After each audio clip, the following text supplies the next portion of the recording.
تبارك الذي نزل الفرقان على عبده ليكون للعالمين نذيرا.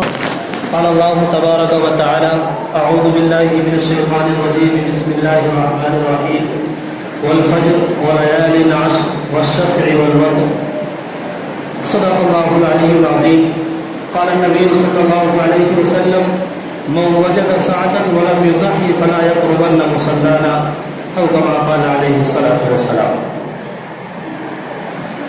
ذی الحجہ کا یہ مہینہ اللہ تبارک و تعالیٰ کے یہاں بڑی اہمیت کا حامل ہے. اس مہینے کے کچھ احکام ہیں جن پر عمل کرنے سے اللہ تبارک و تعالیٰ بہت اجر و ثواب عطا فرماتا ہے. اور یہ 10 دن یعنی ذی الحجہ کا پہلا عشرہ یہ اللہ تبارک و تعالیٰ کی جانب سے امت کے لیے خصوصی انعام ہے.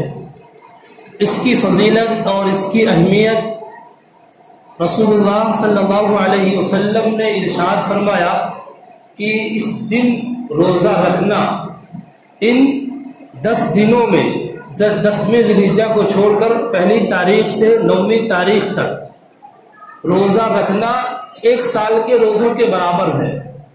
اور ان کی راتوں میں عبادت کرنا شب قدر میں عبادت کرنے کے برابر ہے. تو 1 دن کا روزہ رکھیں 1 سال کے روزوں کا ثواب. اور 9ویں ذی الحجہ یعنی عرفہ کے دن جو آج کے دن اگلے جمعہ کو پڑے گا، اس دن کا روزہ رکھنا یہ 2 سال کے روزوں کے برابر ہے. اور ان راتوں میں عبادت کرنا شب قدر میں عبادت کرنے کے برابر ہے. پھر اس کے بعد 9ویں ذی الحجہ اور 10ویں ذی الحجہ کی درمیانی رات یعنی آئندہ جمعہ اور سنیچر کی جو بیچ والی رات ہے جسے ہم عید کی رات کہتے ہیں، رسول اللہ صلی اللہ علیہ وسلم ارشاد فرماتے ہیں جو شخص عیدین کی راتوں میں یعنی عید الفطر اور عید الاضحیٰ کی راتوں میں جاگے گا، اللہ تبارک و تعالیٰ اس کے دل کو اس دن مردہ نہیں ہونے دے گا جس دن لوگوں کے دل مردہ ہو جائیں گے. یعنی اس کے دل کو زندگی ملے گی اور اس کا دل زندہ رہے گا. تو عید کی رات میں یعنی جمعہ اور سنیچر کے درمیان والی رات میں جاگنا یہ تو شب قدر میں عبادت کے برابر ہے، دلوں کی زندگی کا سبب بھی ہے. اور 5 راتیں ایسی ہیں کہ جن راتوں میں جو دعا کی جائے اللہ تبارک و تعالیٰ قبول کرتا ہے. ان 5 راتوں میں عید کی رات یعنی عید الاضحیٰ کی رات بھی شامل ہے. تو ان راتوں میں خاص طور سے عبادت کریں اور اللہ تبارک و تعالیٰ توفیق دے تو روزہ بھی رکھیں ان دنوں میں. ہاں 10ویں ذی الحجہ کو روزہ نہیں رکھنا ہے. بہت سارے لوگ سمجھتے ہیں کہ آج کے دن بھی ہمارا روزہ ہے، اس دن روزہ رکھنا حرام ہے. 5 دن سال میں ایسے ہیں کہ جن دنوں میں روزہ رکھنا حرام ہے اور عیدین کے ایام بھی انہی میں شامل ہیں.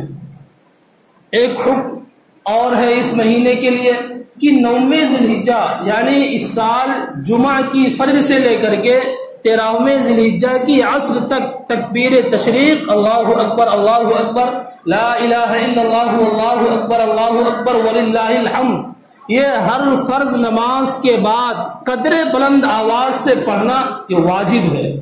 تو اس کو بھی سیکھ لیں، جنہیں یاد نہ ہو اس کو یاد کر لیں.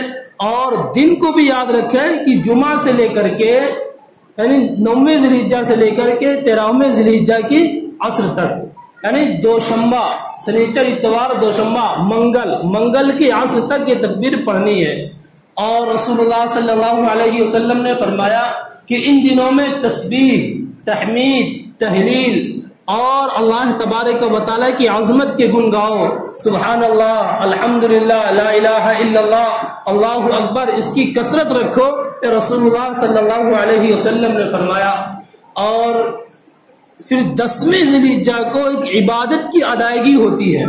وہ عبادت کی ادائیگی کیا ہے کہ رسول اللہ صلی اللہ علیہ وسلم نے ارشاد فرمایا کہ آج کے دن یعنی 10ویں ذی الحجہ کو قربانی کا عمل یا ایسا عمل ہے کہ اللہ تبارک و تعالیٰ کی نظر میں اس سے پیارا کوئی اور عمل نہیں ہے.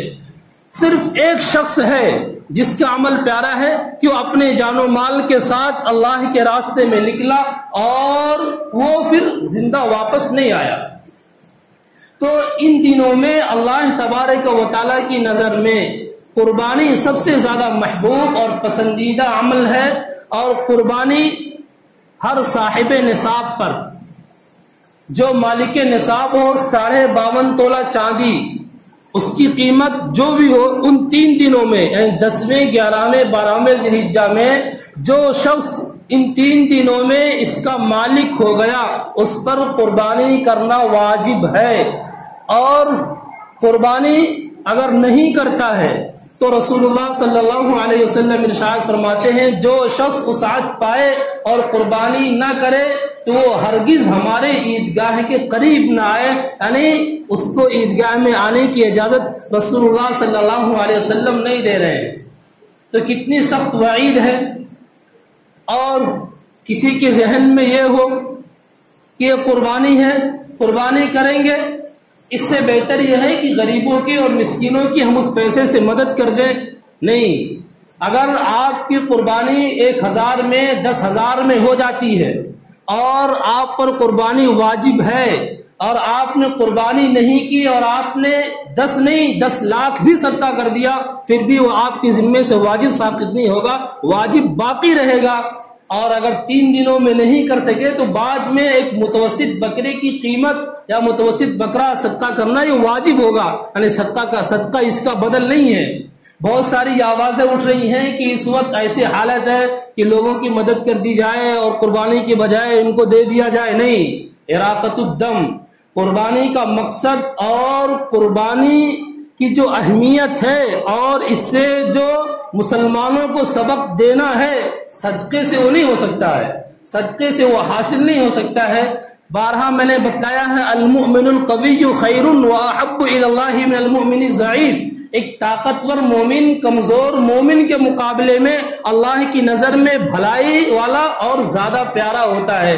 اور جب آدمی اپنے ہاتھ سے قربانی کرتا ہے تو یہ بھی اس کے اندر بہادری پیدا کرتی ہے، یہ بھی اس کے اندر شجاعت پیدا کرتی ہے.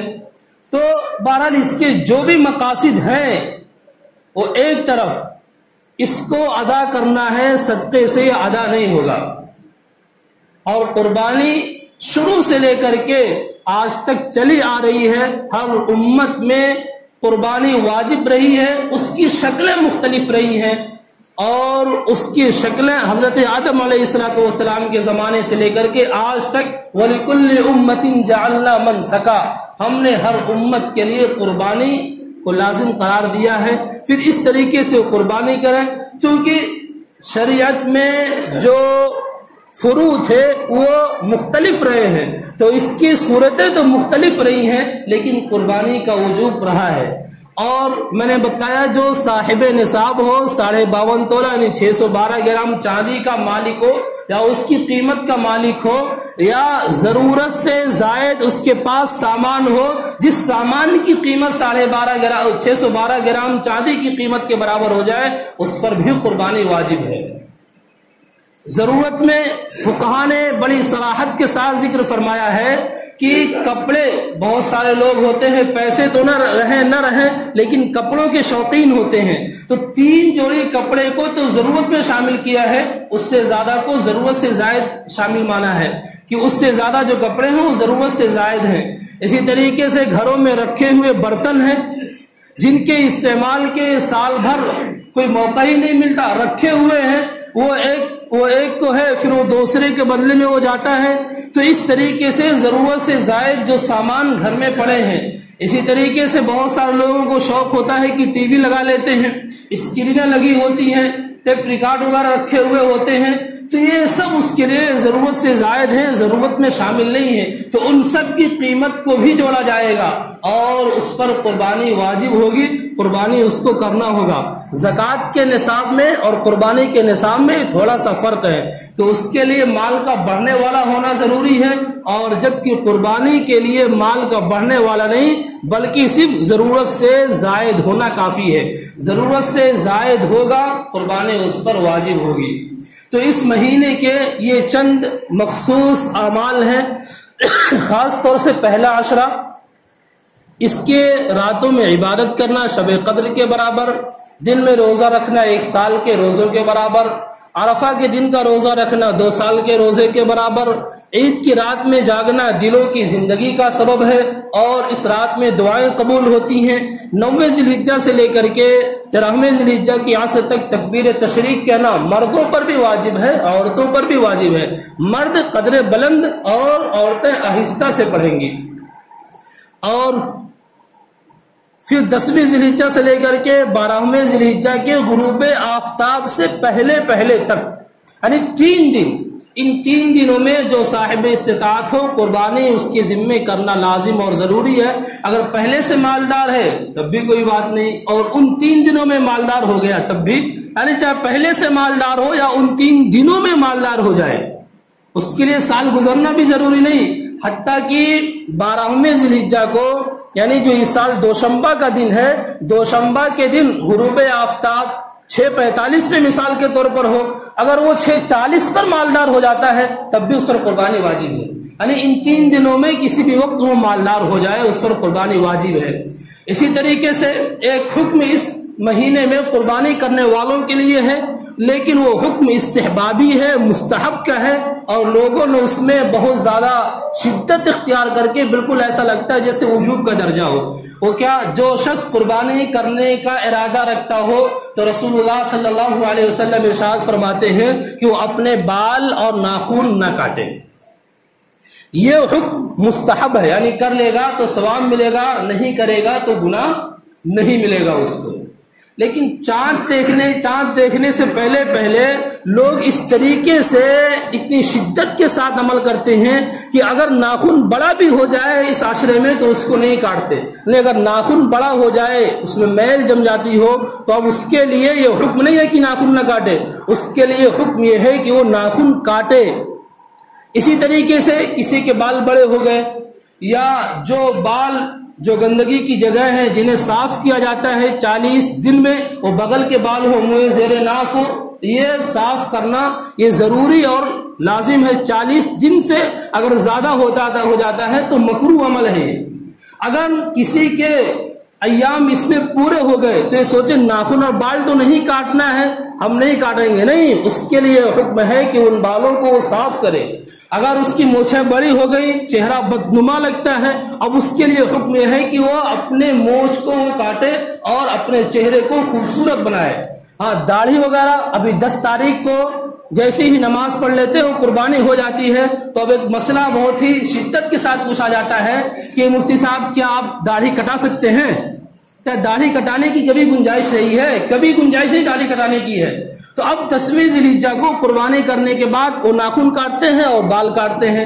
اب یہ بھی پوچھیں گے کیا داڑھی کٹا سکتے ہیں؟ داڑھی تو کسی بھی حال میں، چاہے قربانی کا دن ہو چاہے قربانی کا دن نہ ہو، چاہے پہلا ذی الحجہ کا عشرہ ہو یا سال کا کوئی بھی دن ہو، اگر ایک مشت سے کم داڑھی ہے تو اس پر جس طریقے سے قینچی لگانا جائز نہیں ہے، اسی طریقے سے اس طرح لگانا بھی جائز نہیں، یعنی دونوں کے دونوں ناجائز اور حرام ہیں۔ اور ایک مشت سے کم داڑھی رکھنے والے کی نماز بھی مکروہ ہوتی ہے، اذان بھی مکروہ ہوتی ہے۔ اور بہت سارے لوگ کیا کرتے ہیں، نائی کے یہاں گئے تو نائی نے بال بنایا، مونچھ بنایا، پھر نائی اپنے ہاتھ سے داڑھی پکڑتا ہے اور مٹھی میں لے کر کے کاٹ دیتا ہے۔ یاد رکھیے، نائی کے مٹھی کا اعتبار نہیں ہے، جس کی داڑھی ہے اس کی مٹھی کا اعتبار ہے، جس کی داڑھی ہے اس کی مٹھی کا اعتبار ہے۔ اس کے مشت سے جو زائد ہو وہ کٹا سکتا ہے، اور ایک مشت سے زائد ہو تو اس کو تراش سکتا ہے۔ تو اس مہینے کے اور اس عشرے کے چند مخصوص اعمال ہیں، خود بھی کریں اور گھر والوں کو بھی بتائیں، اور خاص طور سے دعا کریں کہ اللہ تبارک و تعالیٰ اس وبا سے جس نے پوری دنیا کو اپنے لپیٹ میں لے رکھا ہے، کہ اللہ تبارک و تعالیٰ چھٹکارا عطا فرمائے۔ جس طریقے سے یہ مدارس اور قرآن پڑھنے کا اور پڑھانے کا سلسلہ چل رہا تھا جو بالکل سے موقوف اور بند سا پڑا ہوا ہے، ان سب کے لیے دعا کریں کہ اللہ جلد راستے آسان فرمائے اور راستے ہموار فرمائے، کہ جس طریقے سے یہ قرآن پڑھنے اور پڑھانے کا سلسلہ چل رہا تھا وہ جلدی شروع ہو جائے اور حالات معمول پر آ جائے۔ ان دنوں میں اللہ تبارک و تعالیٰ دعائیں بھی۔ ویڈیو کے نیچے سبسکرائب کے بٹن پہ کلک کریں، بیل کے آئیکن پہ کلک کیجئے تاکہ ہر نئی ویڈیو کی نوٹیفیکیشن